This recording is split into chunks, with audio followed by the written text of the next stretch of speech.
D'être des nôtres pour vous informer sur l'actualité d'ici et d'ailleurs. La saison des pluies bat son plein, les ouvrages de drainage des eaux pluviales souffrent, certains cèdent. À Bobo-Anokwa, Kouté et Ndotré, les populations semblent être épargnées des affres des intempéries grâce à leur nouvel ouvrage de drainage des eaux pluviales. Bien que les travaux inachevés, l'ouvrage tient solidement. En compagnie de la première magistrate de la commune, un groupe de parlementaires de la Banque mondiale et du FMI sont allés constater de visu l'évolution des travaux. Issa Badini et Marius Siri nous font le point. Les travaux de construction des ouvrages de drainage des eaux pluviales d'Abobo-Anokwa, Kouté et Ndotré sont en phase de finition. Mais déjà en service, l'ouvrage en ces temps pluvieux montre des signes de solidité au grand plaisir des riverains, mais surtout aux maires de la commune en visite sur les chantiers. Par le passé, à chaque saison de pluie, c'était des pleurs ici, surtout dans ce quartier de Ndotré à Anokwa Kouté, parce que c'était des pertes en vies humaines, c'était des bâtiments qui s'écroulaient, c'était de l'eau dans toutes les maisons ici.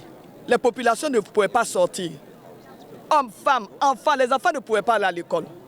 Mais grâce vraiment à cet ouvrage de 7 km, ce canal, vous avez vu il y a quelques jours de cela, il y a eu de très fortes pluies, il y a eu des inondations partout à Abidjan, sauf ici, à Ndotré. La présidente du Sénat n'est pas allée seule à cette visite terrain. Elle est en compagnie d'une délégation parlementaire de la Banque mondiale et du FMI, conduite par la ministre de la Justice de la Jamaïque qui s'est dite séduite par l'ouvrage et son impact sur la population. The parliamentary network on the IMF and the World Bank delegation. En fait, l'impact dévastateur que peut avoir les inondations sur les populations. Nous avons vu les images de ce à quoi ressemblait cet environnement avant et aujourd'hui nous voyons le résultat. So we say Abobo Azo. D'un coût de 11 millions de dollars, l'ouvrage composé des canaux ouverts et souterrains s'étend sur 7 km et protège plus de 280 000 personnes.